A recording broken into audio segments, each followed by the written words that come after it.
안녕하세요. 미니스탁맨입니다. 2021년 10월 1일 변동성에 휘둘리지 않기 위해 공부를 하면서 차분함을 좀 유지해 보자라는 주제로 미니스탁 매수일지 말씀드려 보겠습니다.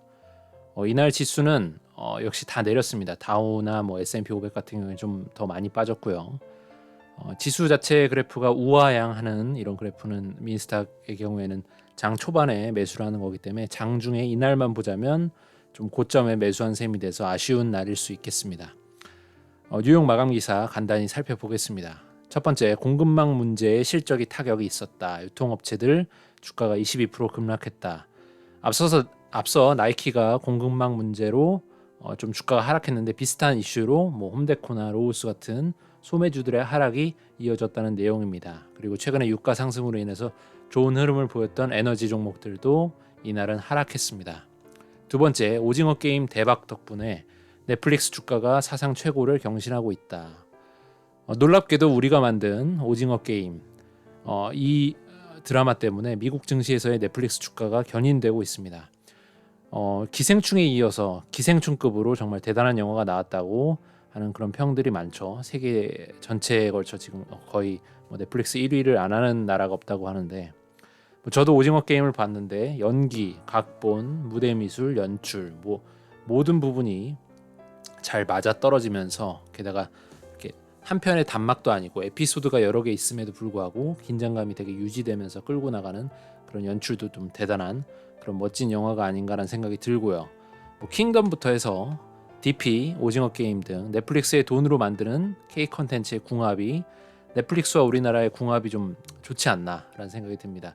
그간에 그러니까 우리나라가 만들던 이 컨텐츠의 방식과는 좀 다르다고 하죠. 넷플릭스는 그냥 돈만 만들고 어떠한 이해관계나 이런 거 없이 제작사의 입김 없이 돈 줄 테니까 이 돈 갖고 한번 시간을 들여서 만들어봐라고 하는 그게 참 대단한 것 같습니다. 넷플릭스 그 오징어 게임 같은 경우에는 이제 순차적으로 배우들이 직접 그게 몰입할 수 있게끔 보통 이제 우리나라가 찍을 때는 이제 시간이 없으니까 컷 하면서 장소에 따라서 이제 나눠 찍는데 그래서 뒤에 걸 앞에 미리 찍기도 하고 하는데 오징어 게임 같은 경우는 이제 흐름을 쭉 따라가면서 배우들이 몰입할 수 있게 천천히 찍어 나갔다고 하죠.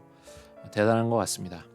세 번째, 9월 증시 올 들어 최악이었다. 그래도 희망은 있다라는 내용인데 9월 들어오면서부터 전문가들이 얘기를 누차 했었습니다. 역사적으로 9월이 가장 평균적으로 주가 흐름이 안 좋았다. 그래서 9월이 좀 안 좋지 않겠냐라는 얘기들이 많았는데 그래서인지 몰라도 상당히 힘들었죠. 9월 추석 지나면서부터 계속 힘들었죠. 지수 자체도 최고점 대비해 보면 나스닥은 6% 정도, S&P 500은 마이너스 5% 정도 빠진 상황입니다.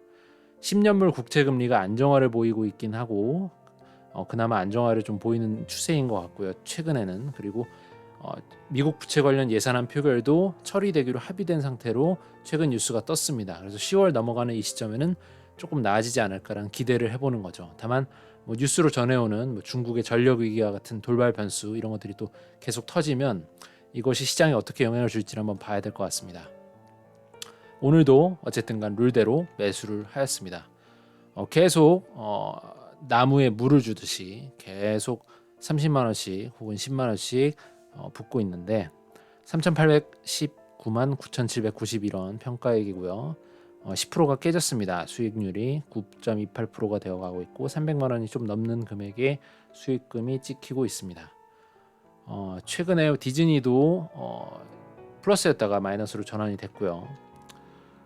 보잉 같은 경우도 조금 올랐다가 좀 빠지고 있고 스타벅스는 거의 매수 단가까지 거의 온 것 같아요. 환율 차이 때문에 지금 오른 상태인데 사실 평단가보다 내려간 수준인 것 같습니다. 파이자 같은 경우는 아직은 좀 버틸만 하고요. 20%대니까 이렇게 올라간 주식은 조금 그러니까 장기 보유하기가 좋게 되는 것 같아요. 유니티 같은 경우도 36%가 찍혀있기 때문에 당장에 어떻게 되더라도 좀 너무 많이 지금 올라버린 상태여서 계속 더 여기다 붙는 것 자체가 조금 여유가 있는 그런 느낌이죠. 페이스북은 마이너스 2% 최근 들어 매수하고 있는데 좀 빠진 상황이고요. 캐터필러는 언제 오를지 좀 기대를 좀 하고 있는데 아직 멀은 것 같습니다. 그래 금일 주문 내역은 보잉 2만원, 퀄컴 2만원, 스타벅스 3만원, 디즈니 3만원, 애플, 구글, 페이스북 각각 3만 원씩, 스퀘어, 스노우플레이크 각각 5천 원, 코카콜라 2만 원, 파이자 2만 원, 비자 1만 원, 캐터필러 2만 원, 총 30만 원 매수입니다. 요즘 장이 좋지 않은데요. 미국 증시뿐만 아니라 우리 코스피도 오늘 3,000포인트가 거의 깨질지도 모를 만한 지점까지 거의 내려왔죠. 3,300을 돌파한 적도 있었으니까 얼추 고점 대비해서 마이너스 7, 8% 수준으로 내려온 걸로 생각이 됩니다. 이렇게 장이 안 좋을 때는 마음이 참 심란하고 두려움이 생기죠. 오히려 고정적으로 저 같은 경우에 부어오던 펀드 같은 것도 수익률이 떨어진 걸 보면서 좀 낙담하고 돈을 얻는 것을 움츠리게 됩니다. 그런데 사실 코스트 에버리징 효과를 생각하면 동일 금액으로 지금 상황에선 더 많은 주수를 확보할 수 있으니까 사실 지금 더 넣어야 되는 거죠.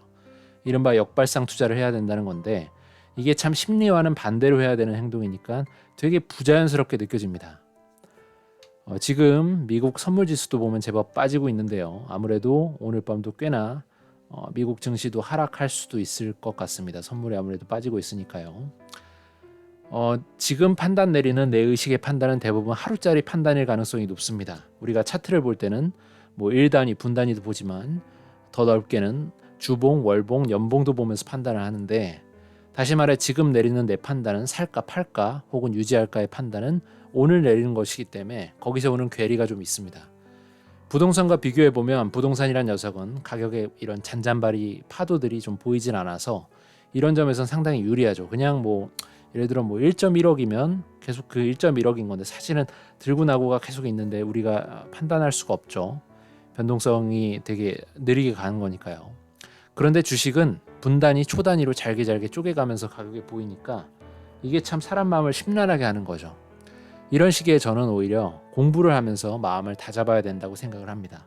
공부가 하기 힘들 때는 다큐멘터리를 보는 것도 좋습니다. 수준 높은 다큐가 정말로 되게 많거든요. 현재 내가 들고 있는 종목이 마이너스인 상황에서 어떠한 대응 없이 보유를 결정한 마당에서는 사실 들여다볼 필요가 없는 겁니다. 계속 보고 있으면 마음만 아플 뿐이죠. 이성도 감성도 다 배제하고 오로지 처음 정한 나의 원칙, 그 룰만 지키는데 몰두해보면 어떨까 싶습니다. 돈의 흐름을 읽는 습관이란 책에서 추천했던 다큐멘터리들인데요. KBS에서 나온 돈의 힘, 월스트리트 같은 경우엔 10부작입니다. 돈의 힘은 6부작. 이것만 다 보셔도 시간이 아마 꽤 걸릴 거고요. 경제대기획 빛 3부작. 이거 같은 경우엔 저도 되게 너무 재밌게 봤었고 요런 다큐들만 보셔도 충분히 책을 수십 권 읽으신 효과가 발휘될 수 있을 것이란 생각이 듭니다. 대부분 이게 검색해서 유튜브로 보셔도 바로 나옵니다. 그러니까 그럴 만한 대작들이라 충분히 접근성도 좋으니까 굳이 어렵게 찾으실 필요 없이 유튜브에 검색해서 보시면 충분하다. 그렇게 함으로써도 다 공부가 된다라는 생각이 들고요. 변동성을 이기기 위해서 잠시 주가를 떠나서 이렇게 공부를 하시면서 공부가 힘드시면 다큐멘터리를 가볍게 봐주시면서 기다리는 것도 좋을 것 같습니다. 그래서 저도 오늘 다큐멘터리 하나 보고 자려고 생각을 하고 있습니다. 그렇게 변동성을 이기는 투자자가 되셨으면 좋겠습니다. 오늘도 좋은 하루 되셨으면 하고요. 성공 투자 기원하겠습니다. 오늘은 여기까지 하겠습니다. 감사합니다.